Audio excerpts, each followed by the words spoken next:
A continuación, Economía y Negocios.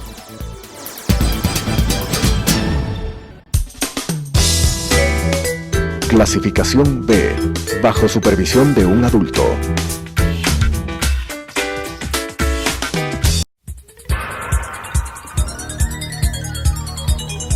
Las opiniones vertidas en este espacio por la producción y dirección del programa son de exclusiva responsabilidad de sus autores y de quienes intervienen en ellos.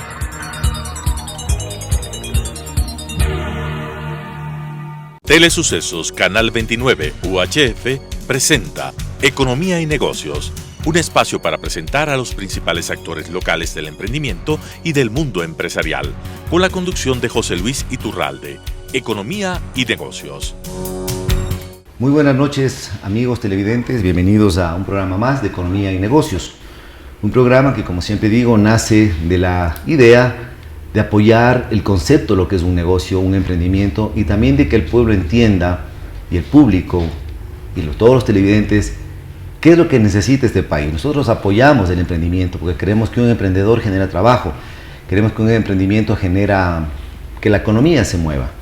El año que estábamos por venir, por cerrar, un año difícil, un 2020, ya se van zafando, lanzando cartas políticas. Tendremos en un año, de hoy a un año, ya habrá un presidente nuevo instalado en Carondelet, con sus ministros, con sus políticas. Y es algo preocupante porque generalmente nuestros países latinoamericanos han tomado siempre a la ligera el tema de la votación, el voto obligatorio. De pronto también sentimientos culturales, populistas han hecho que llegue al poder o a la asamblea o a ciertos cargos de elección popular personas bien intencionadas pero no aptas, cuyo factor común denominador era que eran rostros conocidos, amables, atractivos y que daban cierta confianza al electorado. Para esto, para analizar este tema, he invitado a una persona reconocida, un analista político, un articulista como es el doctor Diego Ordóñez. Diego, muy buenas noches, bienvenido al programa. Gracias por la invitación. Diego, como decía yo, tenemos un año, bueno, el año calendario no, porque el año acaba en diciembre, pero ya de aquí a un año tendremos un nuevo presidente. En las condiciones que se encuentra el país, agravadas por el tema de la pandemia, ya veníamos mal, ¿no? Con una crisis económica, una crisis política que se manifestó en el mes de octubre que acabó haciéndola peor. ¿Qué le viene al país? ¿Por qué el Ecuador no puede votar por una persona idónea, por una persona que esté capacitada, y siempre nos empuja este cáncer que es el populismo? Yo recuerdo una elección en el año 2002 y conversaciones con personas de la élite económica de este país. Y sostenían que un candidato que puede ganar las elecciones es un candidato tipo Bucaram, decía en ese momento, ¿no? Bucaram estaba fresco en la memoria, poco tiempo había sido derrocado del gobierno. ¿Por qué te señalo esto? Porque uno cree, o lo común es pensar, que el pueblo, ¿no?, que la masa es proclive a tener este comportamiento populista. Y yo sostengo que, si siendo esto cierto, el problema fundamental radica en que la élite ecuatoriana, la élite política, la élite económica, me refiero a todos aquellos que hacen opinión, están convencidos de que en este Ecuador, en este país, solamente es posible un proyecto político que esté centrado en ese discurso. No en el discurso, como tú decías hace un momento, del emprendimiento, del desarrollo personal, del fomento de la iniciativa privada, sino en el discurso de qué es lo que el Estado puede dar a las personas gratis. Porque en ese comportamiento se inscribe la élite ecuatoriana. No generalizo, pero si uno revisa el desenvolvimiento de la economía ecuatoriana, uno advierte que la economía crece cuando el precio del petróleo crece y la economía cae cuando el precio del petróleo cae. Esta no es una economía en la cual tengamos como motor fundamental a la inversión privada. La economía ha crecido en el sector privado en un volumen importante, no en todo, pero un volumen importante, ligado al gasto estatal. Cae el gasto estatal, cae el consumo, cae la economía. Y aquí no se ha creado pues un sector privado, una economía privada que sea independiente de el dinero que el Estado tenga. La idea entonces es, en estos sectores, que lo que necesitamos es que el Estado siga proveyendo a los pobres y a los ricos. Que no reparte pobreza, que reparte riqueza. Pero a los ricos y a los pobres lo que queda. Por eso no se explica los subsidios. ¿Por qué los subsidios son tan difíciles de desmontar? Porque la gente está en contra. Bueno, se podría pensar eso sobre el subsidio al gas, que es un producto de consumo, digamos, popular. Pero cuando hablamos de desmontar el subsidio al diésel, poderosos intereses económicos se movilizan, se expresan a través de expresiones políticas, y entonces se bloquea. Y es obvio concluir que hay un sector de la economía ecuatoriana que tiene el mismo comportamiento populista y clientelar que lo que tiene la base. Es que siempre, a ver, vamos a ver históricamente. Yo recuerdo en encuestas, hablemos de la época de Bucaram. Según las encuestas, Bucaram no iba a ganar la presidencia. Según las encuestas, Lucio Gutiérrez tampoco iba a ganar la presidencia. ¿Ok? Siempre la encuesta es como que la gente tiene ese voto vergonzoso, dice yo no votaría por Bucaram o yo no votaría por fulano, pero lo hace, porque es clientelar. Ahora, hablemos del aquí y ahora. El Ecuador vive un momento interesante, muy importante, donde el pueblo tiene que tener un nivel de madurez muy importante. Este no es una elección entre Rodrigo Borja y León Febres Cordero, o entre Osvaldo Hurtado y Sixto Urán Ballén, por poner nombres. Esta no es una elección de izquierda o derecha, es una elección donde se necesita experiencia. Yo hablaba en un tuit que no queremos experimentos, el país no requiere experimentos, pero tengo el temor como ciudadano de que en esta época, este momento histórico del país, porque es histórico, las crisis traen oportunidades desde el momento de que el pueblo madure y le dé el voto a un grupo de ciudadanos capaces, que tengan un currículum que les avale lo que estamos hablando. El tema clientelar lo hemos comprobado, les ha funcionado. Vivimos 12 años de un populismo con una estrategia política y de publicitaria estupenda, no lo podemos negar. 10 años, perdón, bueno, casi con 2 más, a veces me olvido esos 10 más 2. ¿Cómo miras tú ese comportamiento? Yo hablo del votante, no de las élites que generan opinión, del votante, que el momento que tiene una papeleta no hace una conciencia profunda, un análisis, y es por eso que partidos, casi todos, no todos, siempre tienen que golpear las puertas de personajes cuyos rostros son conocidos, carismáticos, por la televisión o por el deporte. Pero es que yo regreso al punto de lo primero que se produce cuando hay un proceso preelectoral como el que vivimos, es que ciertos nombres empiezan a promoverse, ¿no? Y el primer segmento que genera impulso a esos nombres no está en la base, no está en el pueblo, está en los sectores medios e informados, está en las élites. Y esas élites son las que dan los primeros vistos buenos, digamos, ¿no?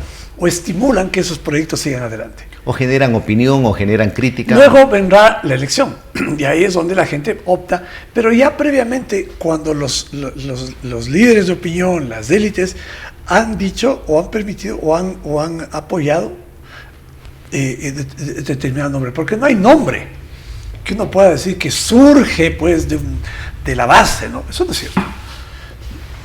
Los hombres siempre pasan por estos apoyos, estos impulsos, digamos, estos soportes, estos sponsors, que son básicamente sectores de niveles medios altos y lo que llamamos élite, ¿no? Ahora se empiezan a perfilar nombres. Y es realmente sorprendente, ¿no?, que periodistas, medios de comunicación, académicos, en vez de tener una actitud crítica frente a nombres eventualmente candidatos en el futuro inmediato, lo que hagan es levantar casi altares, ¿no? Y la pregunta obvia es decir, bueno, ¿qué rol tienen estos sectores en relación con los potenciales candidatos de apoyo, de apología o de crítica. Claro que sí, claro que sí. Sin ni siquiera preguntarle qué opina, sin ni siquiera saber cuál es su versión sobre lo que va a hacer en el Ecuador. Mencionas tú un escenario de crisis. Nadie se toma la molestia de preguntar eso. Lo que hacen es apuestas a nombres. Bueno. A nombres, ¿por qué? Porque hay relaciones económicas, porque hay relaciones de negocios, porque hay relaciones familiares, porque hay relaciones filiales, porque hay relaciones de amistad. Bueno, esos son los elementos que definen la candidatura, no la propuesta, no lo que va a hacer, no lo que no va a hacer, no las responsabilidades que va a asumir. Nadie pregunta eso. Y ahora, antes de las elecciones, en vez de preguntar eso, todos los sectores que hacen opinión, lo que hacen es plantearse primero la alternativa del nombre. ¿Por qué? Porque tienen el convencimiento de que no importa lo que diga. Total, lo que diga se acomodará al momento de las elecciones. Eso no importa. Imagínate lo grave que es esto. Es decir, irrelevante lo que plantee. Ya dirá cualquier cosa en la campaña, algo que la gente quiera oír. Y así se deciden las cosas en el Ecuador. Claro sí. Entonces no nos quejemos del futuro, ¿no? Advirtiendo un poco el escenario político, donde ya un aspirante importante, que era el abogado Jaime Nebot, exalcalde de Guayaquil, donde ya finalmente se pronunció por un sí o por un no. Digo finalmente porque le ha tenido en ascuas, tanto a la gente que tiene algún tipo de atracción por su obra y los que no, ha dicho que no. Se calcula, entiendo que Álvaro Noboa también ha dicho que ya no. La figura del vicepresidente o del ex vicepresidente es una renuncia evidentemente para un tema electoral, porque es el mensaje, lo va diciendo. Y tenemos la figura del expresidente Gutiérrez y de Guillermo Lasso y seguramente el candidato correísta y el candidato de los indígenas que ya ha dado un nombre. ¿Cuál es tu visión? ¿Cómo se van a perfilar las masas? ¿Hacia dónde van a ir los gustos? Comprendiendo que Guillermo Lasso ya fue un candidato 2 veces anteriores y una donde, si no quedó primero, quedó segundo, con una amplia votación. El Ecuador vive, yo diría, una de las peores crisis de su historia, ¿no? Por lo menos yo no tengo memoria de algo parecido, ni en lo que he vivido, ni en lo que he leído. Esto que vivimos en este momento no solamente tiene que ver con que literalmente la gente se está muriendo, porque a veces en el lenguaje irresponsable, medio epopeico, se habla de las muertes, ¿no? Aquí hay muertes causadas por un problema orgánico, un problema de salud, un problema de salubridad. Pero no solamente eso, es el hecho de que los negocios no están soportando la falta de consumo. No hay consumo, la gente no está comprando. Las empresas obviamente no están produciendo. Y esto significa que los puestos de trabajo están perdiendo. Es una cosa descomunal, ¿no? Llegaremos a tener, según se prevé, una tasa de desempleo del 10%, ¿no? Es una cosa abrumadora, ¿no? Absolutamente abrumadora. Esto por un lado. Por el lado fiscal, el Estado literalmente no tiene un centavo. No tiene un centavo. El ministro de Economía acaba de hacer un gran aporte, diría yo, a flexibilizar los flujos, que es diferir. Bajando la tasa de interés. Bajando la tasa de diferir los pagos, extender los plazos, lo cual quiere decir que mensualmente, anualmente se van a necesitar menos recursos para atender esa deuda. Eso libera, reduce presión de caja. No es que quiere decir que entró dinero. No, libera 16.000 millones a largo plazo. A largo plazo significa que el Estado puede ya prever un poquito, o sea, otro flujo para pagar las deudas. Ya no tiene el Estado para regalar. Ya no tiene el Estado para subsidiar. Y una de las preguntas que propone el exalcalde Nebot, la pregunta 2 y 3 de la consulta popular. ¿Qué propone la consulta en esto?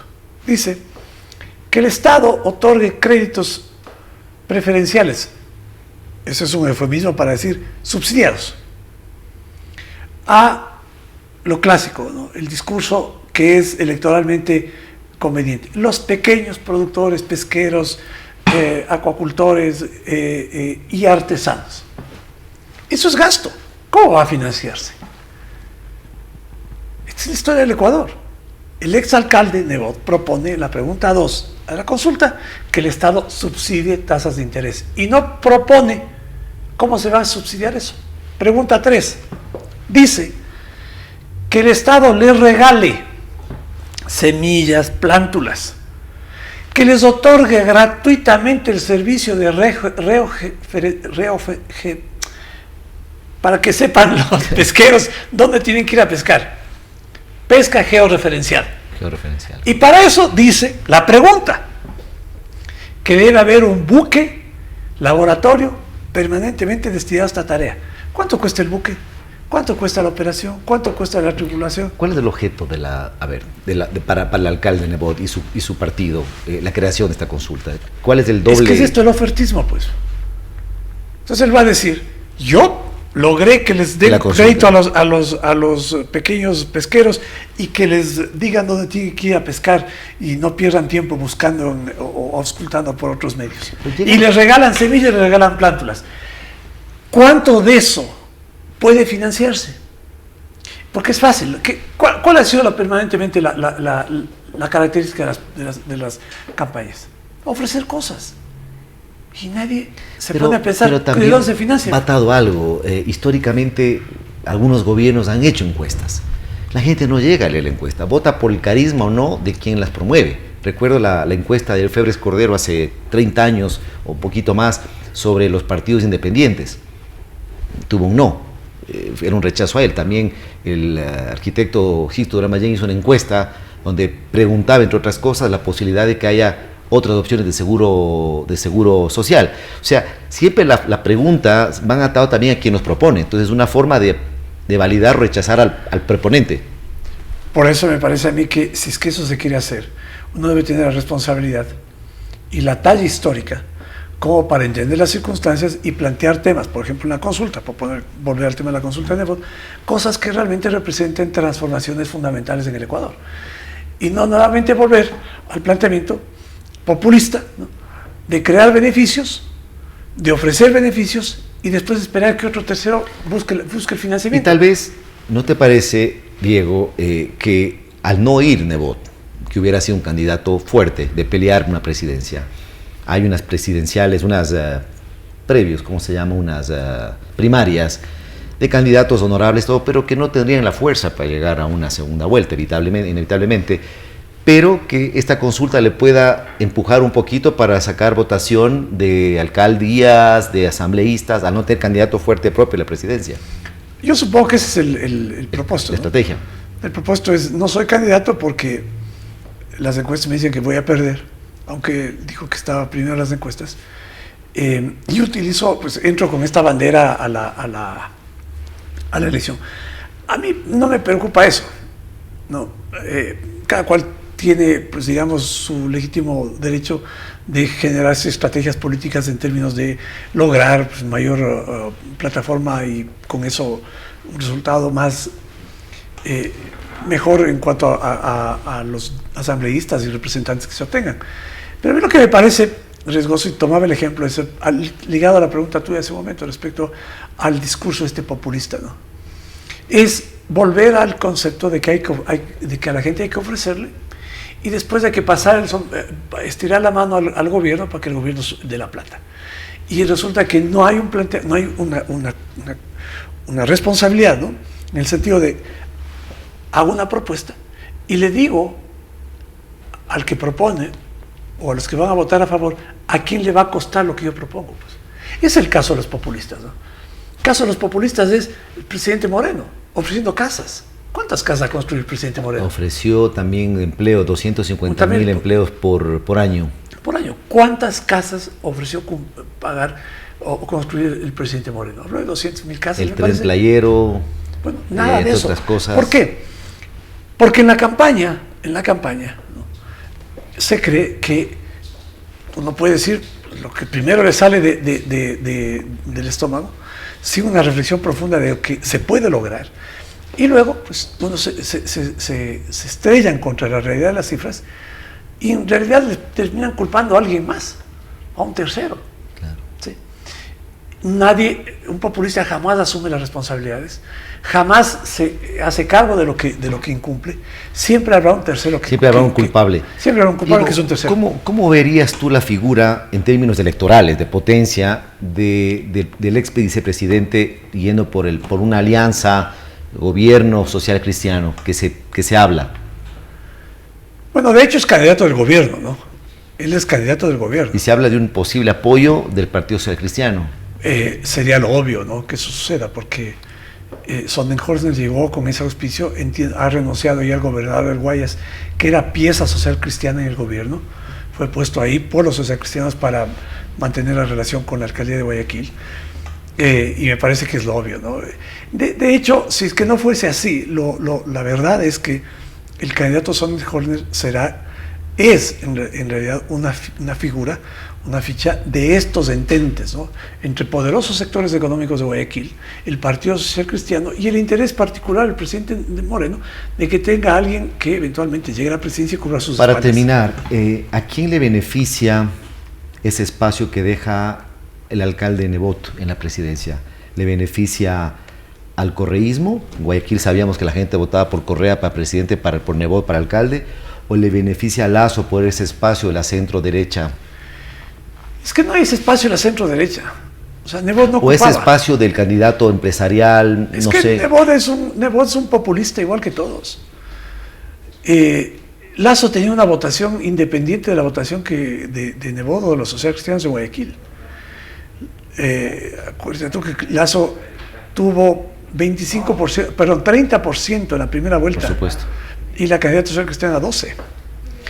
Y el porcentaje de votos en Guayaquil bordeaba de Lasso el 20%. Entonces la votación de Lasso es una votación que de otro tipo de electorado en Guayaquil, ¿no? Eso te he preguntado. Es otro electorado. Y vamos a ver qué va a pasar, porque evidentemente es un candidato que ya ha oficializado hace un buen tiempo, viene trabajando y tiene ya una estructura partidaria, un movimiento que ya tiene que pasar a ser partido. Y vamos a ver qué viene para el país. Diego, te quiero comprometer para otro programa. Tu opinión siempre es muy importante. Muchas gracias. Agradezco tu presencia y amigos, espero hayan comprendido, entendido, disfrutado de este programa. Nos vemos el próximo día martes. Las opiniones vertidas en este espacio por la producción y dirección del programa son de exclusiva responsabilidad de sus autores y de quienes intervienen en ellos.